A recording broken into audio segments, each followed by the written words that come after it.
Hey, good morning, everybody. It's Josh here. Welcome to Morning Meditations with me, Josh, and friends.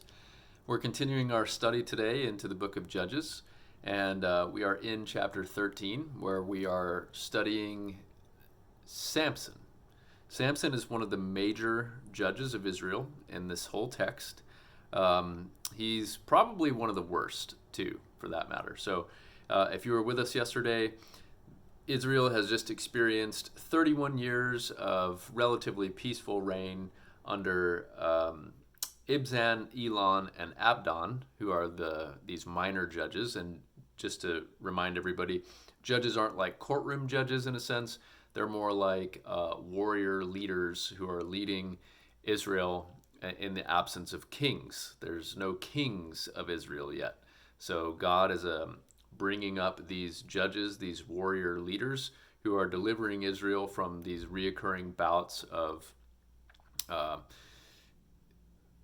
being overrun by local tribes in the Transjordan region. The Ammonites, the Amorites, the Amalekites. In this case, Samson, their enemy is the Philistines. And the Philistines were seagoing people who settled along the coast in the region of Dan. And that's why there's some beef here, because Samson is of the tribe of Dan. And so we pick up in chapter 13 with the text saying right away that the Israelites again did what was evil in the sight of the Lord, and the Lord gave them into the hand of the Philistines for 40 years. So 40 years after 31 years of peace, the next 40 years are tormented by the Philistines. And there was a certain man of Zorah, of the tribe of the Danites, whose name was Manoah. And his wife was barren, having borne no children. And the angel of the Lord appeared to the woman and said to her, "Although you are barren, having borne no children, you shall conceive and bear a son. Now be careful not to drink wine or strong drink, or to eat anything unclean, for you shall conceive and bear a son. No razor is to come on his head, for the boy shall be a Nazarite to God from birth. It is he who shall begin to deliver Israel from the hand of the Philistines." Then the woman came and told her husband everything that just happened. She's visited by this miraculous being who tells her all these things. And he says, "What?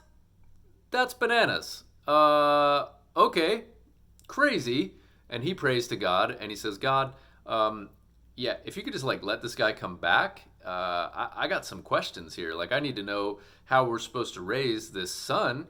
This is amazing, right?" So the angel comes back. God hears his prayer. The angel comes back, but he comes back to the woman who's in a field.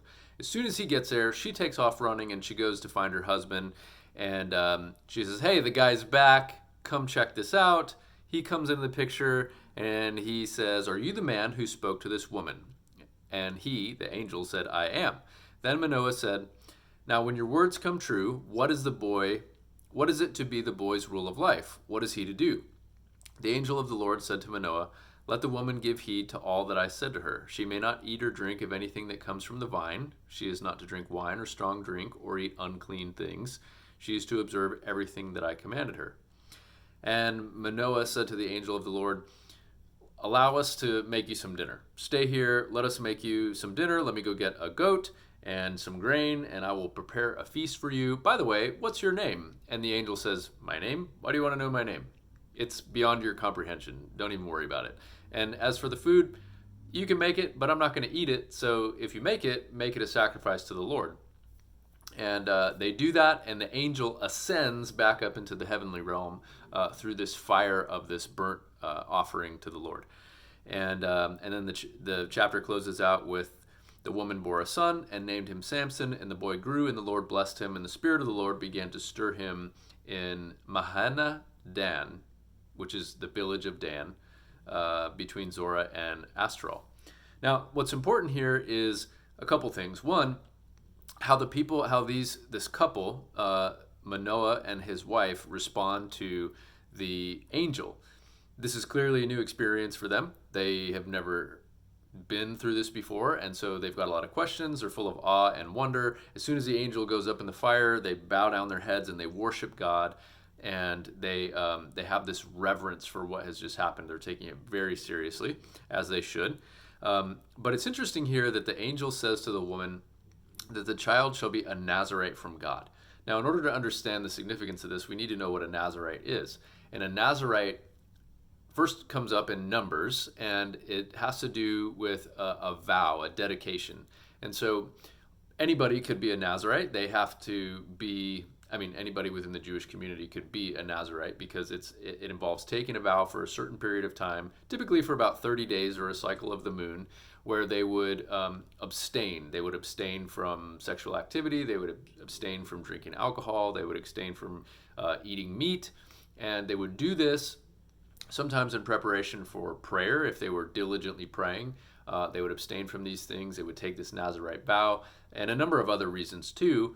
But this angel is saying that this child specifically will be dedicated to God, dedicated, consecrated, separated, all of that meaning the same thing, set apart for God's work.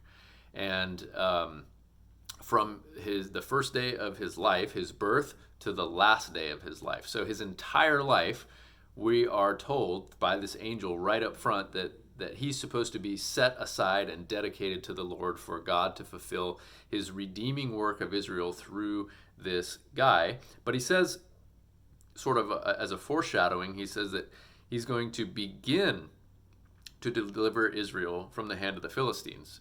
And we're going to see later that his work is continued by somebody else. But I just want to lay that foundation for what we're about to experience with Samson. So we know that his mom and dad are taking it very seriously. We know that his life is supposed to be set apart for this work of God, that he is given to his parents who were barren and unable to conceive, to do this redeeming work for Israel through God. And so this is the people crying out for God, and God responding to them, saying, I've heard your cry of this oppression from the Philistines for the last 40 years, and I'm sending you a Savior. So that sets the stage for what we're going to get into for the rest of the week. We're going to see the character of Samson and see if he ends up being this guy who is a Savior, or if he becomes something else, or if he's a little bit of both, or what. So I hope you read ahead and you stay with me through the study. It's going to be a good time. If you have any questions, let me know, and we'll see you tomorrow. I love you.